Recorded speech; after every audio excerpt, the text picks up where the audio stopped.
So Batman got hitched. But way back when, Quesada said that comic book characters can't be married. And welcome back to the heart of the stories we tell.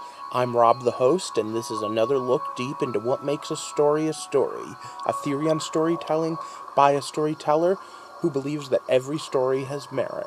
And tonight's episode is... Marriages and stories in general. And last year I did this whole why we tell love stories thing and about romance in February. And this year I'm mostly talking about stuff like women in horror and stuff like that. But this just came up and I don't know, it just kind of spoke to me. Does marriage make you old? Does having kids make you old? Is it okay for there to be love and marriage in any story? Well, I guess it depends on what the story is when you really think about it. Because the story is about who you are and why you are, right? And it's not like we haven't had people be married in stories since forever and a day, right? But okay, so specifically, Quesada said this about Spider-Man. Having him be married made him old. Having him be divorced would also age him. Having him have a kid would be old. But realistically, I knew people who were getting married in their 20s. In fact, I know people who had kids in their teens. In fact, my high school had a daycare center. I mean, like, really? But okay, before we get too far into this, what do I do here? I take apart stories and try to figure out how and why they tick, and what we enjoy about them. So in this case, I'm doing a theory video. I also do reviews as stories come up and Throwback Thursdays every Thursday. If that sounds interesting, click subscribe. Right now, I'm giving away an Amazon gift card because I've hit 100 subscribers. 101 as of the recording of this. But let's get into this video right now. I'll link to the contest at the end. For now, we're going to talk about marriage. And it's not like there haven't been comic book characters that have been married in the past. Storm and Black Panther got married and then annulled because, well, the AVP thing happened. And there have been plenty of others too. Just most recently, this season, we watched Flash and Arrow in the CW verse get married. And now a lot of people are going to say that the Elicity thing isn't the best and that the chemistry between Flash and Iris isn't perfect, but you know what? Both of those stories were well done. And I love me a good wedding issue. In fact, way back when Scott Summers and Jean Grey got married, I bought the hell out of this comic. I think I have 3 of them because I thought they were going to be worth money. Huh. Joke's on me. Alright, so then there's always the first family of superheroes, the Fantastic Four. And I actually just did a video talking about the fact that as much as I like this Fantastic Four movie, I didn't really so much like the other one, but the really good Fantastic Four movie isn't called Fantastic Four. This week on Throwback Thursdays, I did a whole thing about the happily married couple, The Incredibles. You should probably go and check that out at some point. But in the meantime, we're going to talk about some other marriages too, and what worked and what didn't. But first, let's be honest.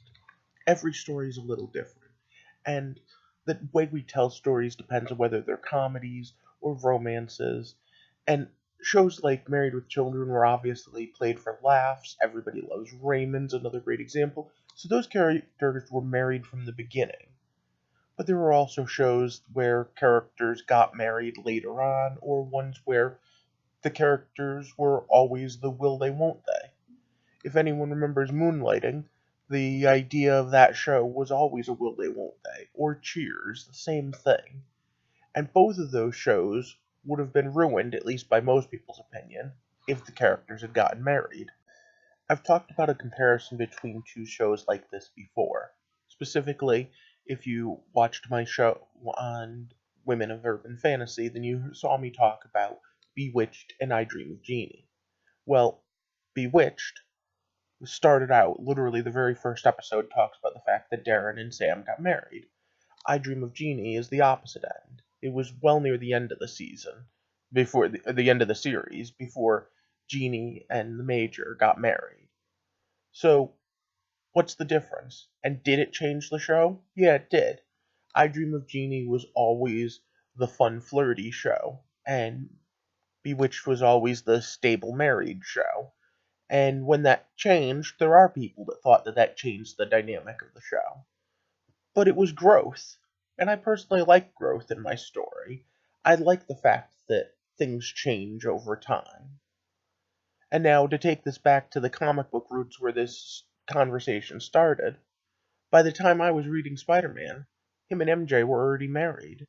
They got married in the late 80s, early 90s, so by the 90s when I was reading, they were a married couple. Yeah, all the movies and cartoons and other things showcased them as singles, but I kind of liked the adult Peter Parker who got married. So when Quesada said that it aged him, I always felt like, I don't know, it was supposed to age him. He wasn't in high school anymore. He wasn't in college anymore. And now he was dealing with different types of things. Everyone gets older eventually, but everyone wants to reboot. So what Quesada did in that case is he literally made Peter make a deal with the devil in one of the absolute worst stories ever written. Peter and MJ sell their marriage to the devil so that Peter's extremely elderly aunt doesn't die. However, in doing so, they were then never married, because in Quesada's mind, that meant that they weren't divorced and there was no widower, and as such, they were able to say that he was young and single again, and always was in continuity. Now, at the same time that that was going on, there were other characters who were still happily married. So I still don't understand why it is we can't. And I don't think that we ever got a really great story that made us think, this is why they needed to be single. However, DC Comics did follow suit. Because again, now, Superman and Lois were engaged by the time I started reading those comics, but they weren't married yet. But I read the wedding issue, and it was a beautiful issue. And it's one of those things where Lois and Clark being married just made perfect sense to me. But when they rebooted in the New 52, they did away with that. In fact, they did away with the couple entirely and had Superman and Wonder Woman be the couple. And, I mean, those were cool issues. In fact, I have several fond memories of those stories. But it always felt weird. Like, Lois and Clark are supposed to be married. They were in the TV show from when I was a kid. They were in the comics for a long time. But they've just recently brought that back. They had to do this whole time travel merger thingy just to fix the problem. And you know what? I think that the stories are better, and that's why they are now working on getting Batman into the same spot, because the Superman marriage worked so well. So in comics, it's kind of a cyclical thing. Sometimes they think that marriages are good, and sometimes they don't. I still think the best marriage portrayed is Jay Garrick's Flash. However, there was a few other marriages that made some headlines, specifically because with gay and lesbian rights and gay marriage coming out, the X-Men did an issue where Northstar got married. And I will never forget the fact that there were a bunch of people who claimed to be X-Men fans who were so pissed off at this that they said they were forcing an agenda. And the answer that was given by someone that I consider a friend, still in my head, is the perfect thing. If you think that there's a reason for you to be prejudiced against a minority, maybe X-Men comics just were never for you. But all of this leads me to the question, is a marriage the end of the story in some cases, or is the marriage part of the story? Is that growth and that ability to change the way our stories are told a positive or a negative? Let's take another look at a few examples. The TV show Charmed that I just recently did a Throwback Thursday on focuses on the Hollowell sisters' romance more often than not. But at the end of the day, even when the romances are going good, there's always something thrown in as a problem. But we had a couple of marriages on there, including the fact that Leo and Piper got married long before the series was over. But we still had other characters that had romantic problems until the end. But of course, in the end, we showed them all happily married. The Twilight Saga literally ends with a wedding. The final book is entirely about their married life, though. So it's kind of like an epilogue. This is how the story ends. Bella gets to marry Edward and gets to become Mrs. Cullen. Okay, so in those two cases, is it mostly the end of their story? Yeah. But I'd be remiss in talking about uh, February story about marriage and not talk about the fact that 50 Shades ends up with those two characters getting married in its most recent movie. And although I don't think that's a healthy relationship, I do have to wonder, could you write more stories with them? I don't know. At the same time, what did we see at the end of Harry Potter? Well, they all lived happily ever after, and we had to find out they have kids and who it is that they married to end their story. But did you need that epilogue, really? I mean, is a wedding such a big idea? Is being married so important? Then again, in real life, we have people that go nuts over famous people getting married.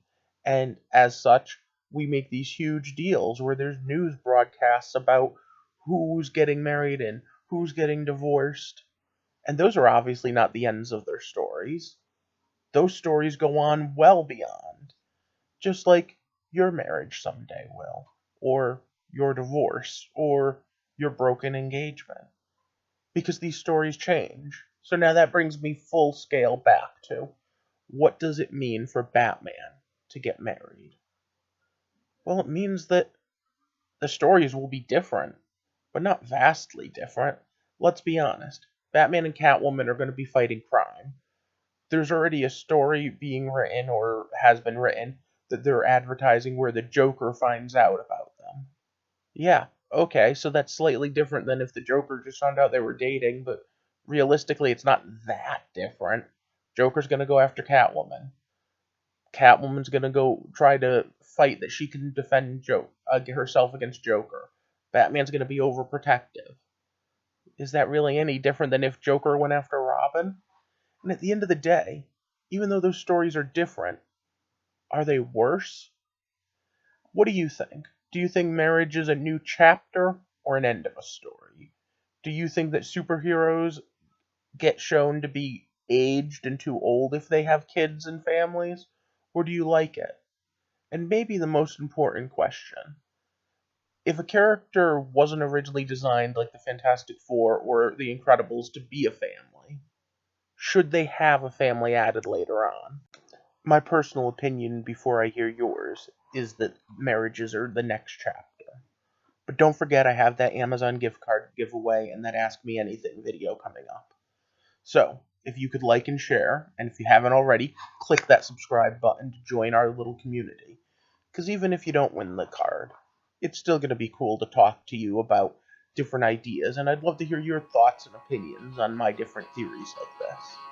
Because as we explore what it means to be a storyteller and what it means to tell a story and why we tell them, we're going to need to think about things like, what constitutes a good story? I hope you have a good night, and thank you for walking with me through the heart of the stories we tell.